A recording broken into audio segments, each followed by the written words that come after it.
मित्रों नमस्कार, मेरा नाम है देविका और स्वागत है आप सभी का। तो ऐसा लग रहा है कि ट्रम्प को ये मालूम चल चुका है कि अब आगे आने वाले इलेक्शंस में अमेरिका के वो फिर से प्रेसिडेंट तो बन नहीं सकते हैं। तो अभी के टाइम पे उनके पास में जितनी पावर है अमेरिका का प्रेसिडेंट रहते हुए, दुनिया के सबसे पावरफुल कंट्री का प्रेसिडेंट रहते हुए, तो क्यों ना उसका मनमाने तरीके से यूज़ कर लिया जाए। जी हाँ, आप देख सकते हैं कि ट्रंप की तरफ से कुछ ऐसे जो बयान आ रहे हैं, वो इंडिया को लेकर के, इंडियन पीएम को लेकर के कंटिन्यूअसली कुछ ऐसे बयान दे रहे हैं, जो कि काफ़ी ज़्यादा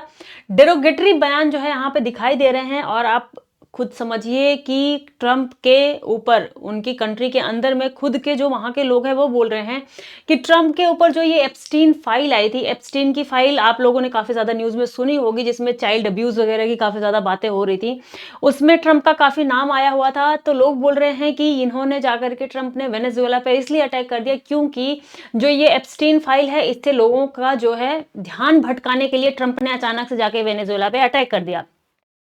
और यहाँ पे कहा जा रहा है कि सिर्फ 1% ही एप्स्टीन फाइल अभी तक बाहर आई थी कि उसके तुरंत बाद ही जा करके इन्होंने अटैक कर दिया। तो अब सारा का सारा जो है ध्यान चला गया वेनेजुएला के ऊपर में, और ऊपर से उठा करके ले गए हैं मादुरो को अपनी कंट्री के अंदर में, और पूरी कंट्री में घुमा रहे हैं एक तरीके से। तो लोगों की निगाह इस समय जो है मादुरो के ऊपर में है। तो यहाँ पे एप्स्टीन फाइल से लोगों की नजर थोड़ी सी हटी हुई है। तो कहा यह जा रहा है कि ट्रंप ने जो है ये सारा एक गेम प्लान किया हुआ था, जिसको लेकर के कि जिससे लोगों का नजर उनके ऊपर ना जाए।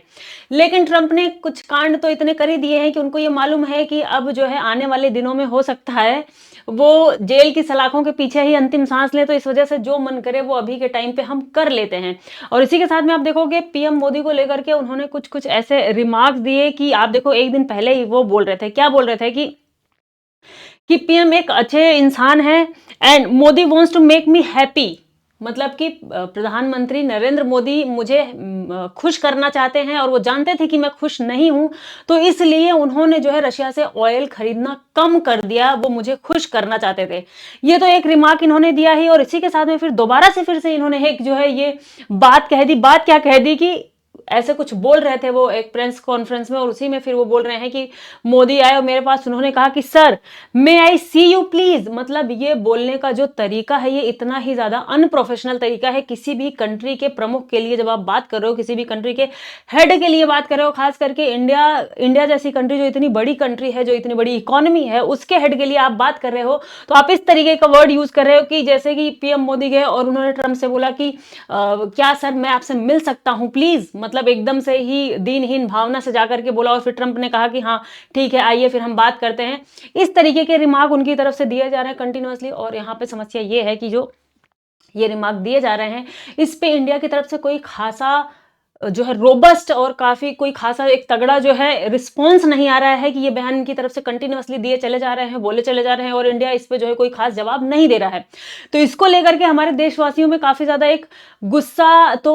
भरा हुआ ही है कि जो है ये इंसान कंटिन्यूअसली कुछ ना कुछ बोले जा रहा है हमारी कंट्री को के हेड को लेकर के, और हम अपनी तरफ से कोई जवाब नहीं दे पा रहे हैं। तो बात यहाँ पे क्या है कि हम जवाब क्यों नहीं दे पा रहे हैं, इसका भी बहुत बड़ा कारण समझ लो है आप। इसको हम जानेंगे आज के सेशन में, और इसमें आप चाइना का भी एंगल आराम से देख सकते हो कि चाइना क्या चाह रहा है आज के टाइम पे, किस तरीके से ये जो बयानबाजियां आ रही हैं इंडिया के ऊपर में, और इंडिया इसका रिस्पॉन्ड नहीं कर रहा है, तो चाइना को इसका किस तरीके से फायदा मिल सकता है, किस तरीके से वो पूरे के पूरे जो ग्लोबल साउथ है उसकी नजर में वो काफी ज्यादा जो एक तरीके से पावरफुल बन के खड़ा हो सकता है, और इंडिया थोड़ा सा पीछे जा सकता है, इंडिया की इमेज पीछे जा सकती है। तो किस तरीके से चाइना इसका फायदा उठा सकता है वो भी जानेंगे आज के सेशन में हम। और इंडिया इनको लेकर के इतना ज्यादा बोल क्यों नहीं पा रहा है कि ये जिस तरीके का मन हो रहा है आके बोल दे रहा है। आप देखोगे ये एक अपनी जो है आर्मी के प्लेन में थे, प्लेन में ये बोलते हैं, इनके जो ये सेनेटर हैं इनके साथ में खड़े होते हैं, और ये बोलते हैं कि हाँ सर सही बात है, इंडिया ने भी जो है टैरिफ लेना कम कर दिया, टैरिफ लगाने की वजह से इंडिया ने भी रशिया से ऑयल लेना कम कर दिया। और इसके 1 महीने पहले ही ये बोल रहे थे, ये इन्होंने कहा कि 1 महीने पहले ही हम इंडियन एम्बेसडर से मिले थे, और वो कंटिन्यूअसली मुझे ये बताने की कोशिश कर रहे थे कि हाँ हमने रशिया से ऑयल खरीदना कम कर दिया है, और प्लीज ये बात जा करके जो है मिस्टर प्रेसिडेंट को बता दो, जिससे कि हमारे ऊपर जो टैरिफ है वो कम कर दी जाए। मतलब इस तरीके के बयान एकदम से पब्लिक प्लेटफॉर्म पे आकर के इंडिया को लेकर के दिए जा रहे हैं, और इंडिया की तरफ से जब रिस्पॉन्स नहीं आ रहा है तो हमारे जो देशवासी हैं इनके अंदर में थोड़ा सा गुस्सा दिखाई दे रहा है। और इसी के साथ में आप देखोगे अमेरिका की तरफ से एक जो है ये बात निकल के आई है। बात क्या निकल के आई है जो इंडिया के लिए और ज़्यादा एक तरीके से खराब बात कह लो है कि अभी एक दिन पहले हमें ये पता चला कि जो पाकिस्तान है, ऑपरेशन सिंदूर के टाइम पे उन्होंने लगभग 60 बारी कांटेक्ट करा था, बातचीत करी थी अमेरिकन एम्बेसी में जा करके पाकिस्तान की तरफ से बात की थी अमेरिका से। और उसी के बाद में बात क्या निकल के आई है कि जो इंडिया है, इंडिया ने भी लॉबी करी थी ऑपरेशन सिंदूर के टाइम पे 10 मई के दिन पे जो है इंडिया की तरफ से, इंडियन एम्बेसी की तरफ से, अमेरिका में जो इंडिया की एम्बेसी है वहां पे ये एक तरीके से रिक्वेस्ट की गई थी। किससे रिक्वेस्ट की गई थी कि कोई ट्रंप के बहुत ही क्लोज एलाई हैं, उनकी कोई फर्म है, उस फर्म के माध्यम से इंडियन एम्बेसी ने काफी ज्यादा रिक्वेस्ट करी थी कि इंडिया के जो डोनाल्ड ट्रंप हैं और उनके जो जेडी वैंस हैं, इन सब से जो है मीटिंग फिक्स करवा दी जाए, जिससे कि ट्रेड के ऊपर में और जो है बाइलेटरल टाइज के ऊपर में बात की जा सके, जो द्विपक्षीय व्यापार है और इन सब के ऊपर में बात की जा सके। इसमें स्पेसिफिकली सारी चीजों का मेंशन करके सामने नहीं आया है कि कौन कौन सी चीजों ऑपरेशन सिंदूर के ऊपर बात हुई थी कि नहीं हुई थी, या ऑपरेशन सिंदूर पे जब विराम लग गया था, सीज फायर हो गया था, उसके बाद ये बात हुई थी या उसके पहले ये बात हुई थी, ये सारी चीजें कंफर्म नहीं हो पाई हैं।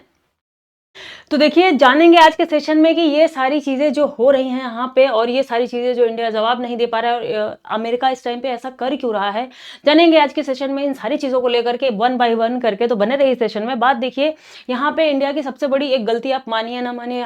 यहाँ पे ये भी गलती है। आप जो देख सकते हैं हाउडी मोदी करके जो हमारे पीएम मोदी गए थे और जो इंडियन अमेरिकन है उनको काफी ज्यादा प्रमोट किया था,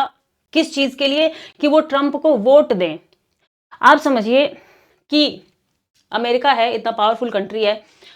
आपके इंडिया के रिश्ते किसी भी कंट्री के साथ में एज अ इंडिया, ना कि इंडिया में रहने वाला कोई हेड हो, कोई व्यक्ति हो जो इंडिया का प्राइम मिनिस्टर या प्रेसिडेंट, कोई भी जो हेड है इंडिया का, उसका व्यक्तिगत रिश्ता मैटर नहीं करता है किसी भी जो है दूसरी कंट्री के साथ में। इंडिया का रिश्ता मैटर करता है किसी दूसरी कंट्री के साथ में, ना कि इंडिया के प्राइम मिनिस्टर या इंडिया में रहने वाले किसी भी हेड का रिश्ता, पर्सनल रिश्ता मैटर करता है। तो समस्या यहाँ पे क्या हुई कि जब इलेक्शन हुआ नहीं था, फाइनल रिजल्ट भी नहीं आया था, सिर्फ इलेक्शन की रैली चल रही थी एक तरीके से, और उस टाइम पे प्रेसिडेंट कोई और था। उस टाइम पे हमारे पीएम मोदी, मतलब इंडिया के हेड, एक तरीके से जा करके इस तरीके से अनप्रोफेशनल तरीके कह लो आप, जो है इनफॉर्मल तरीके से जा करके उनके लिए एक तरीके का प्रचार कर देते हैं। तो आप समझो इससे क्या होता है कि किसी भी कंट्री का जो हेड है वो तो आता और जाता रहता है, लेकिन जो देश होता है वो हमेशा के लिए बना रहता है। तो आज के समय में अगर मान लो कि हमें पता भी रहा होता कि ट्रंप बनने वाले हैं अगले प्रेसिडेंट और उससे इंडिया को फायदा हो सकता है कुछ, और जाते हैं उनसे एक थोड़ा जो है क्लोज रिलेशन बना लेते हैं, लेकिन आप समझो कि जब ट्रंप नहीं रहेंगे, दूसरा कोई प्रेसिडेंट आएगा अमेरिका में, तो उनको, और दूसरी पार्टी का कोई प्रेसिडेंट आएगा, मान लीजिए कंजर्वेटिव पार्टी के हैं और डेमोक्रेट पार्टी का अगर कोई अगला प्रेसिडेंट आता है, तो उनके दिमाग में भी ये रहे कि जो इंडिया था, इंडिया ने एकदम से डायरेक्टली ऐसे सपोर्ट किया था, रैली में जाकर के सपोर्ट किया था, इतने इनफॉर्मल तरीके से, जो कि प्रेसिडेंट भी नहीं बने थे उस टाइम पे, प्रेसिडेंशियल इलेक्शन में जाकर के सपोर्ट किया था। तो इससे हमारे रिश्ते, जो बाइलेटरल रिश्ते होते हैं, द्विपक्षीय संबंध होते हैं, उस पे एक जो है नेगेटिव असर होता है। और आप देख ही रहे हो, इतना सपोर्ट करने के बाद भी इस बंदे ने अभी के टाइम पे क्या किया हुआ है। जब आप ऐसे इंसान से दोस्ती कर लेते हो जो एकदम नार्सिसिस्ट हो, जो अहमवादी हो, और ऊपर से इतनी पावरफुल कंट्री का जो है वो प्रेसिडेंट हो, तो आपको डायरेक्ट इनडायरेक्ट तरीके से अगर आपने दोस्ती कर ली है, तो कल को आप उसकी किसी भी बात से असहमति दिखाओगे, तो सामने वाले को बिल्कुल अच्छा नहीं लगेगा और वो सोचेगा कि सामने वाले को एकदम दबा दिया जाए। और आज के टाइम पे आप देखोगे यही चीज हो रही है। बार बार ट्रंप बोलेंगे कि पीएम मोदी बड़े ही अच्छे इंसान हैं, हमारे बहुत ही अच्छे फ्रेंडशिप हैं, लेकिन उसमें लगा देते हैं तुरंत ही, लेकिन लगा करके वो टैरिफ की बात करेंगे, फिर वो दुनिया भर के दबाव की बात करेंगे कि इंडिया के ऊपर कैसे प्रेशर बनाया जा सकता है, कैसे हम टैरिफ के थ्रू जो है इंडिया को कंट्रोल करने की कोशिश कर रहे हैं। ऐसी बातें वो चाइना को लेकर के बार बार नहीं कह पाते हैं, ना ही वो रशिया को लेकर के कह पाते हैं, रशिया के हेड को लेकर, मतलब कि चाइना को लेकर के कह सकते हैं, लेकिन चाइना के लिए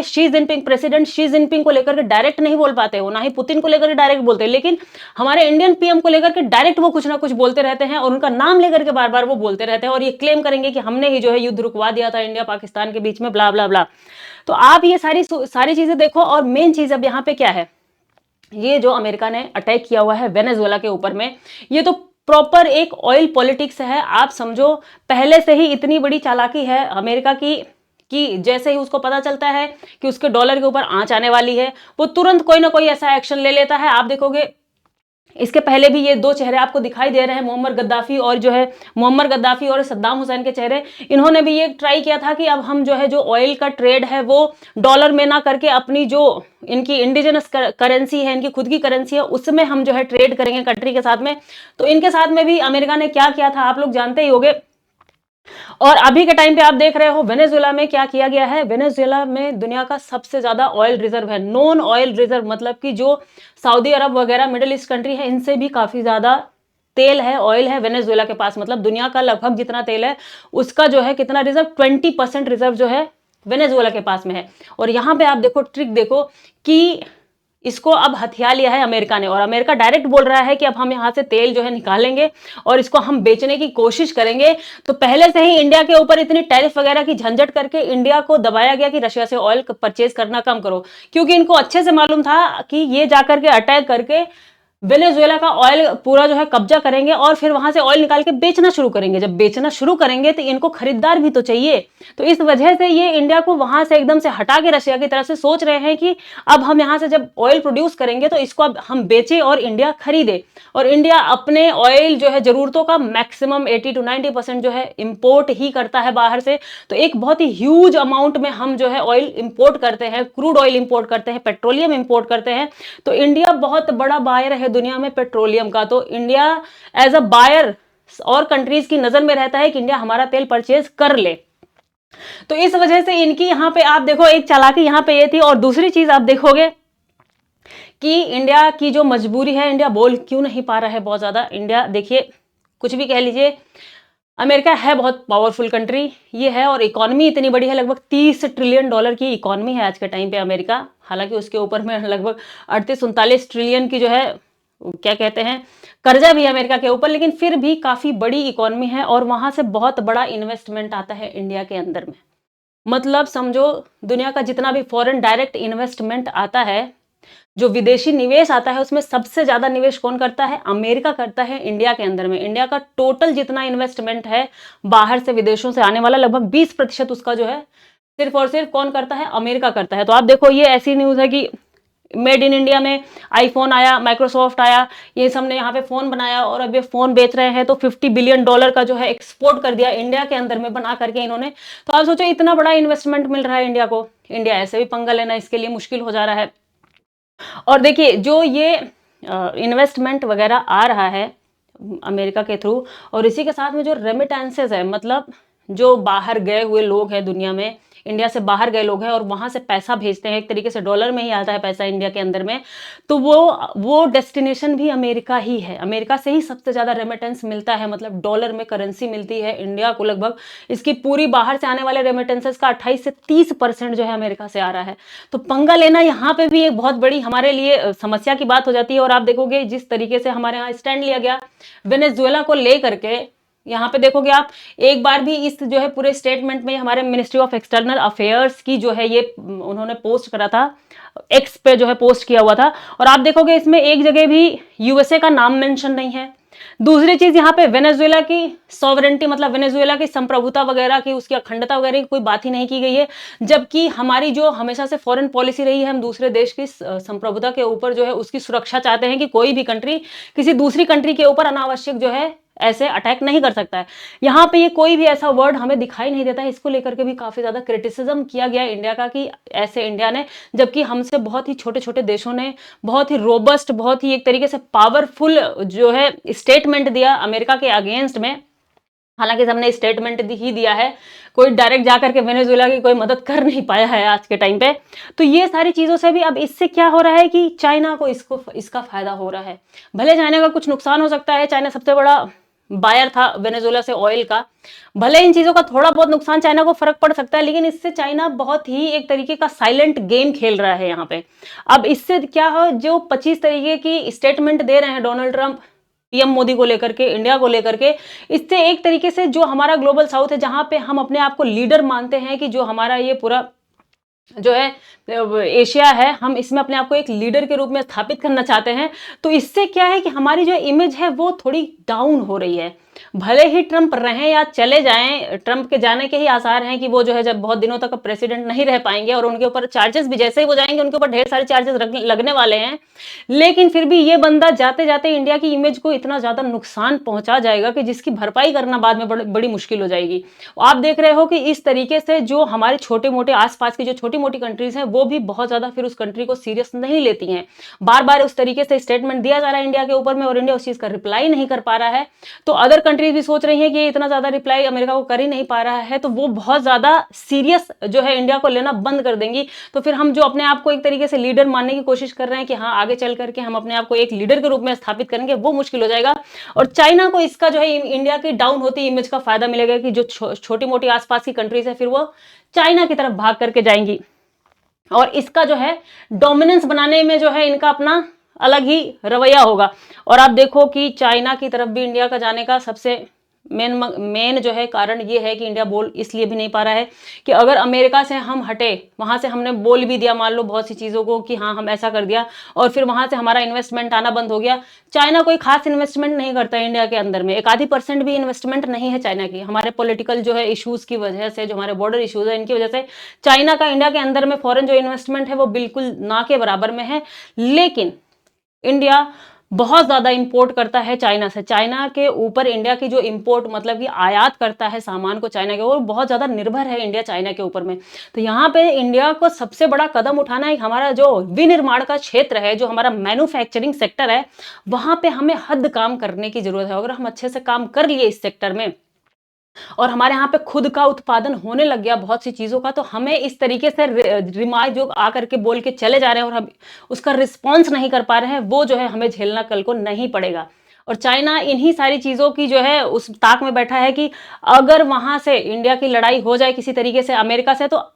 इंडिया को मजबूरन चाइना की तरफ जाना पड़ेगा, चाइना की तरफ झुकना पड़ेगा और ज्यादा चीजों के लिए। तो चाइना फिर इसका फायदा उठाएगा। आप देख ही रहे हो कि चाइना किस तरीके से इंडिया के बॉर्डर जो है स्टेट्स को लेकर के कैसा ऑब्सेशन पाले हुए है। तो ये यहाँ पे इंडिया के लिए बहुत ही ट्रिकी सिचुएशन बनी हुई है कि इंडिया जाए किस तरफ, इसलिए इंडिया का बोलना भी बहुत मुश्किल हो जा रहा है। लेकिन मेरे हिसाब से कितना भी हो, डिग्निटी को मेंटेन करना, इंडिया की जो इमेज है उसकी जो खराब हो रही है इमेज, उसमें थोड़ा बहुत इकोनॉमिक लॉस हो सकता है, लेकिन हमारी इमेज को बनाने के लिए अब हमें कुछ ना कुछ एक जो है रोबस्ट कदम उठाना पड़ेगा, एक जो है मजबूत कदम लेना पड़ेगा और कुछ ना कुछ कार्रवाई तो मुझे लगता है थोड़ी मोड़ी सही लेकिन कुछ कार्रवाई ऐसी करनी चाहिए। आप देखोगे चाइना को लेकर के अमेरिका नहीं बोल पा रहा है क्योंकि एक तो चाइना अमेरिका में को भी बहुत सामान बेचता है, अच्छा खासा सामान बेचता है। मतलब चाइना दुनिया का सबसे बड़ा प्रोड्यूसर है और इसको अभी $1 ट्रिलियन का, मतलब आप सोचो $1 ट्रिलियन का, आप समझ लो इंडिया के जो है रुपए में आप कह लो तो लगभग 90 लाख रुपए का समझ लो, 90 लाख रुपए का जो है इनको सिर्फ ट्रेड में फायदा हुआ है, व्यापार में फायदा हुआ है। और इंडिया का इस टाइम पे हमेशा 200 से 300 बिलियन डॉलर जो है हम व्यापार घाटे में ही चल रहे होते हैं। मतलब हम सामान ज्यादा से ज्यादा खरीदते हैं, बेचते बहुत कम है। तो इंडिया में सबसे बड़ी चीज ये है कि हमें अपने मैन्युफैक्चरिंग सेक्टर को बहुत मजबूत करने की, विनिर्माण क्षेत्र को मतलब उत्पादन की, जिसमें हम मशीनों का उत्पादन करें, जिसमें हम बाकी इलेक्ट्रॉनिक सामान का उत्पादन करें, जिससे हमें दूसरे देशों के ऊपर निर्भर रहना बहुत कम पड़े। हमारी जो यहाँ पे ये राजनीति चल रही है इससे थोड़ा सा ऊपर उठ करके, जो धर्म जाति वाली राजनीति है अगर उससे थोड़ा ऊपर उठ करके हम सोचेंगे और चीजों को देखेंगे तो ऐसा नहीं है कि इंडिया इन सारी चीजों से बाहर नहीं निकल सकता है। अभी चाइना बहुत ज्यादा इंडिया से आगे नहीं था, 20-30 साल पहले इंडिया के बराबर ही चल रहा था चाइना, लेकिन चाइना ने इन कुछ सालों में 2-3 दशकों में इतनी ज्यादा मेहनत करी है जम करके कि इंडिया चाइना काफी ज्यादा आगे निकल गया इंडिया से। तो हमारे पास भी पूरे के पूरे चांसेस हैं जो है चीजों को करने के, लेकिन विल पावर होनी चाहिए। अगर हमारे यहाँ के लोग चाहेंगे तो हम काफी कुछ अच्छा कर सकते हैं। और आप देखोगे कि हमारे पास उसके लिए पूरा का पूरा इंफ्रास्ट्रक्चर भी है, हमारे पास जो है इतना सस्ता लेबर भी है, हम चाहे तो मास लेवल पे प्रोड्यूस कर सकते हैं चीजों को और ढेर सारे लोगों को वहां पे रोजगार दे सकते हैं। लेकिन इसके लिए पूरी एक जो है मैकेनिज्म चाहिए जो कि गवर्नमेंट ही कर सकती है, हम लोग तो आम लोग ऐसे कर नहीं सकते हैं। तो देखते हैं आगे क्या होता है, इसके ऊपर में क्या डिसीजन या गवर्नमेंट की तरफ से क्या बयान आता है या गवर्नमेंट क्या स्टैंड लेती है इन सारी चीजों को लेकर के। तो देखते हैं क्या डेवलपमेंट होता है। तब तक के लिए खाते पीते मस्त रहिए, बने रहिए हमारे साथ स्टेशन में। धन्यवाद आप सभी का।